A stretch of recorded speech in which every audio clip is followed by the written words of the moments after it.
actually happened because God intervened, as he always does. God intervened on behalf of the Israelites, and a lot of people end up dead, not the people that Haman wanted dead, including Haman. And then obviously the Nazis under Hitler, despite what the deniers tell us, some 6 million Jews were ultimately exterminated by Hitler. And modern-day Islam, which is, by definition, their stated purpose and goal in life is the destruction of the nation of Israel and the execution and eradication of the Jewish people.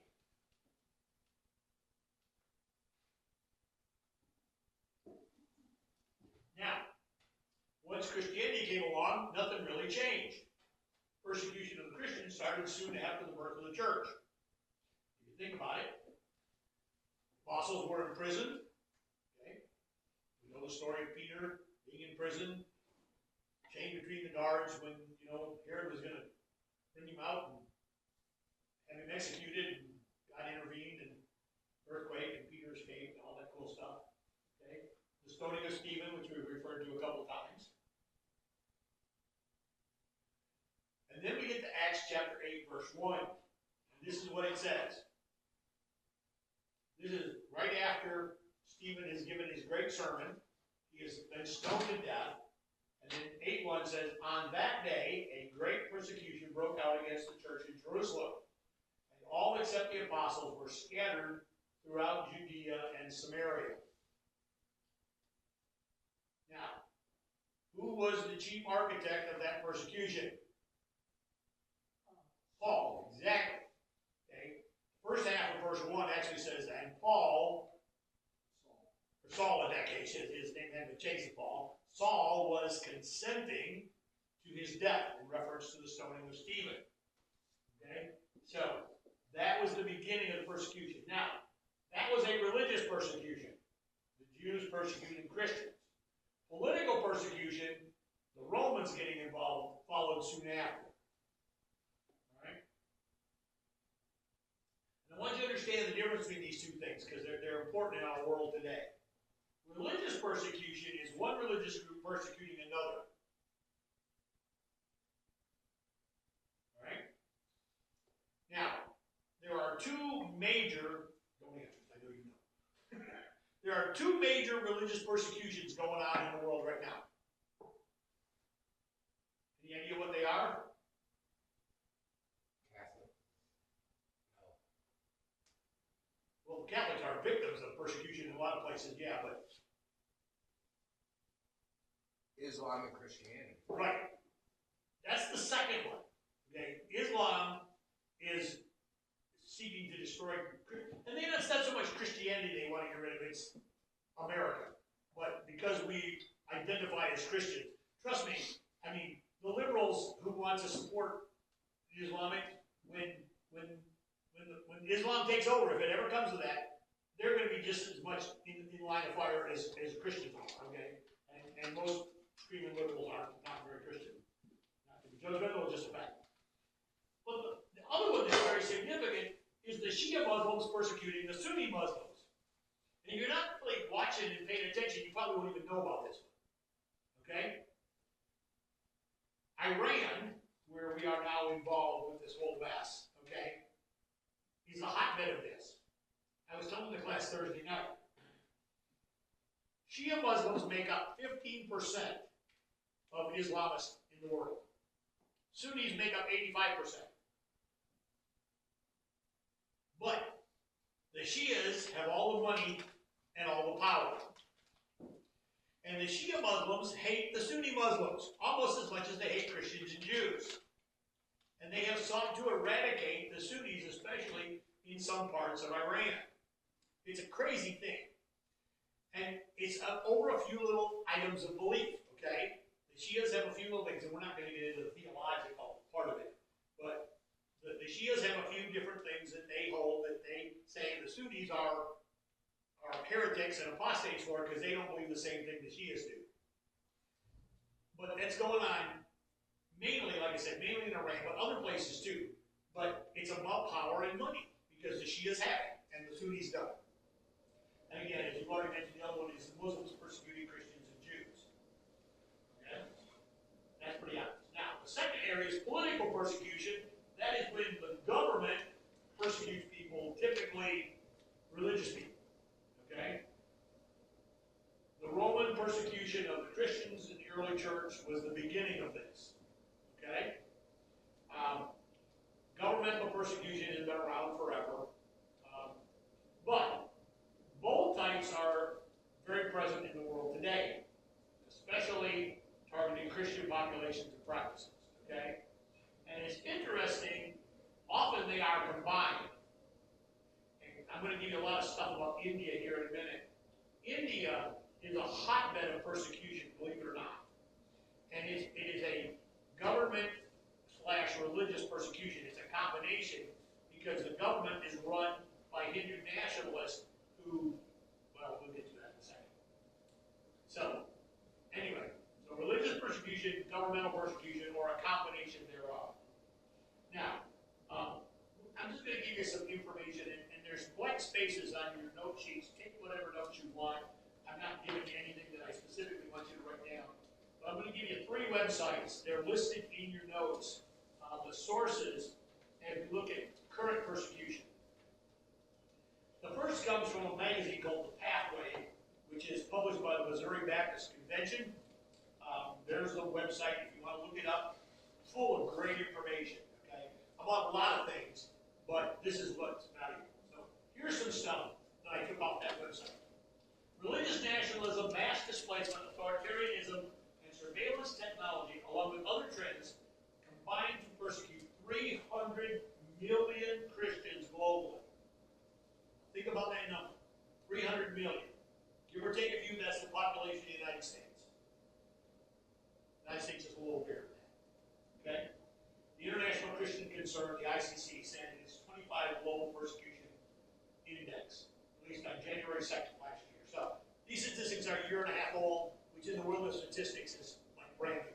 Okay, just so you know.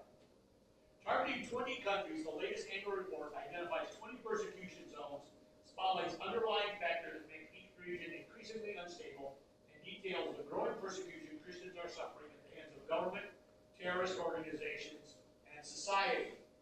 Now think about that. Okay? Government, terrorist organizations, that's religious. That's the terrorist organizations are almost exclusively Muslim. Although a few are related to drug cartels. Okay? But primarily Muslim. Okay, studying 20 countries in Africa, North Africa, Middle East, Asia, and Southeast Asia, the ICC highlighted persecution trends while showcasing the enduring church amid persecution. Hope you got those 4 words. The enduring church amid persecution. When persecution happens, you either run from it or you embrace it. The church either grows or it dies. One or the other. And in places where the church is strong, it's growing. So the enduring church. And calling on the global church to intervene on behalf of the persecuted. We show where life is challenging for the millions of Christians who face myriad forms of persecution. Now listen to this list. What we talked about earlier. Murder, imprisonment, torture, rape, attacks, discrimination, isolation, ostracization, and more. The ICC did that in its report. We examine corners of our world where believers can't publicly identify as Christian or openly recite a Bible verse without severe punishment. And it's going to be that way in the United States. Yeah, that's what's scary. We offer updates where extremist leaders and hateful groups actively target Christians and force the church underground. So, here's some information about specific places. In Nicaragua, which is a Western Hemisphere country in Central America, the national government, governmental persecution, has weaponized the Ministry of Interior to crack down on hundreds of churches, aid groups, and other faith-based organizations. Citing U.S. State Department data that Nicaragua revoked the operating licenses of at least 315 faith-based nonprofit organizations in the year 23, including 233 associated with evangelical groups, 38 linked to the Catholic Church, and 41 from other faith-based groups. Now think about that. Nicaragua is a classic third world country. What are faith-based mission groups doing in countries like Nicaragua?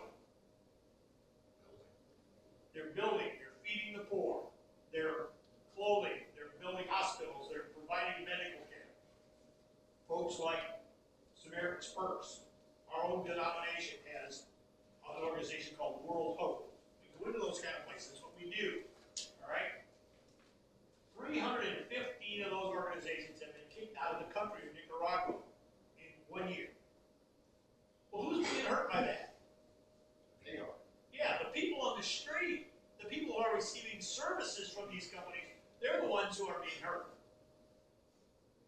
I mean, Jeff said it this morning, perfectly well, the domino effect. Everything Pharaoh did was hurt his own people. But he was going to show his power. There's a perfect illustration of exactly what happened thousands of years ago in Egypt is happening today in Nicaragua. History repeats itself. There is nothing new under the sun, Solomon said. I mean, that's just fascinating to me. I mean, and it couldn't be more perfectly timed, and exactly what Jeff talked about this morning. Now, here's India. In India, extremism, blasphemy, and anti-conversion laws, political agendas that restrict religious minorities, and baseless arrests and imprisonments are effectively used to discriminate against Christians and other religious minorities. Christian nationalists, and don't worry about that name, the RSS are making progress in pushing for India to become an entirely Hindu nation, with the influence reaching clear to the Prime Minister. The ICC cited as an example of a growing trend in a nation where Christians comprise only 2.3% of the population. Muslims, the largest religious minority, are also persecuted. Now, isn't that interesting? Okay. Hinduism, which is basically a very pacifist sort of religion, okay? I mean, if you study Hinduism, they're all into peace, love, and happiness. I mean, a lot of the hippie stuff of the 60s grew out of Hinduism, okay? And yet, they are so trying to force everybody in India to be Hindu and serve the Hindu gods, of which there are many, okay, that they are persecuting all religious minorities, including Christians and Muslims. I just find that fascinating. Okay? At least 54 Christians were killed early Easter in Nigeria's Middle Belt, many during worship, with dozens more abducted from evangelical church Winning All Souls and other sites, the ICC reported. Nigeria is one of the worst countries in the world. It's in northern Africa. Very Muslim dominated. Okay?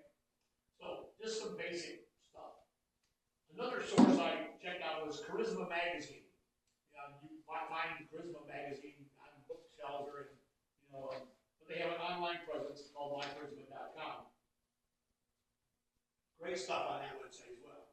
The newly released World Watch List from the Christian nonprofit Open Doors revealed many nations of the world that are the least friendly to believers seeking to follow Jesus Christ and to advance his gospel. Now, I'm going to give you Open Doors website here just in a second, but it was easier to read the report from My Charisma than it was to read the report from Open Doors on their own website. They just summarized it better, so that's why I'm giving you this. The most recent version of the analysis concluded that 1 in every 7 Christians are persecuted worldwide. 1 in 5 in Africa, 2 in 5 in Asia. Now think about those numbers. 20 to 40% of all Christians in Africa and Asia face regular persecution. About 17% of all Christians worldwide. It's amazing. Specific ideologies and religions, such as Islam, communism, and nationalistic Hinduism, there they are, okay? Religious, governmental combination, they name them right there, are responsible for the greatest and most severe worldwide Christian prosecution. So again, here they are. Islam, religious, communism is political, nationalistic Hinduism is the combination.